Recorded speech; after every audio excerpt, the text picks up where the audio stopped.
தலையில் ஆயில் வச்ச ஹேர் வளரும்னு நம்புறீங்களா? அப்போ ஒரு உண்மை தெரிஞ்சுக்கோங்க.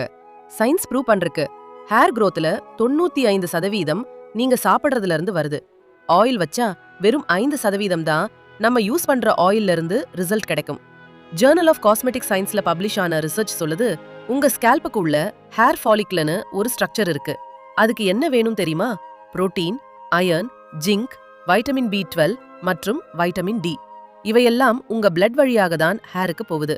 இன்டர்நேஷனல் ஜர்னல் ஆஃப் ட்ரிகாலஜி கன்ஃபார்ம் பண்ணிருக்கு, அயர்ன் டெஃபிஷியன்சி இருந்தா ஹேர் லாஸ் வர சான்ஸ் 3 மடங்கு அதிகம். உங்க hormone levels, thyroid, stress hormone cortisol இவைதான் ஹேர் வளர்றது இல்ல கொட்டுதான்னு டிசைட் பண்ணுது. சோ நியூட்ரிஷன் சரியில்லைன்னா நம்ம ஃபேமஸ் ஆக்ட்ரஸ், இன்ஸ்டா செலிபிரிட்டி, அப்புறம் நம்ம பாட்டி சொன்ன 3 ஜெனரேஷன் சீக்ரெட் ஆயில், அப்படி நீங்க எவ்வளோ காஸ்ட்லி ஆயில் வாங்கி தலைக்கு தேய்ச்சாலும் ஹேர் வளராது. அப்போ ஆயிலா வேஸ்டா? இல்லை, ஆயிலோட வேலை வேற. Journal of cosmetic science prove பண்ணிருக்கு, கோகனட் ஆயில் ஹேர் ஷாஃப்ட்டுக்குள்ள போய் புரோட்டீன் லாஸை 39% வரைக்கும் ரெடியூஸ் பண்ணும். ஆனா கேஸ்டர் ஆயிலுக்கு ஹேர் க்ராத்துக்கு ஸ்ட்ராங் கிளினிக்கல் ப்ரூஃப் இல்ல. அது டெம்பரரியா ஹேரை திக் மற்றும் டார்க்கா காட்டும், அவ்வளோதான்.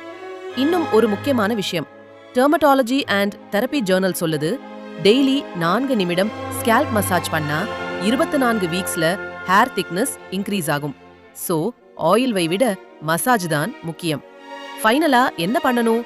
புரோட்டீன் ரிச் ஃபுட் சாப்பிடுங்க, அயர்ன் லெவல்ஸ் செக் பண்ணுங்க, டெய்லி ஸ்கேல்ப் மசாஜ் பண்ணுங்க. ஹேர் வெளியில இருந்து வளராது, உள்ளிருந்து தான் வளரும். உங்க நியூட்ரிஷன் சரியா இருந்தா உங்க ஹேரும் சரியாகும்.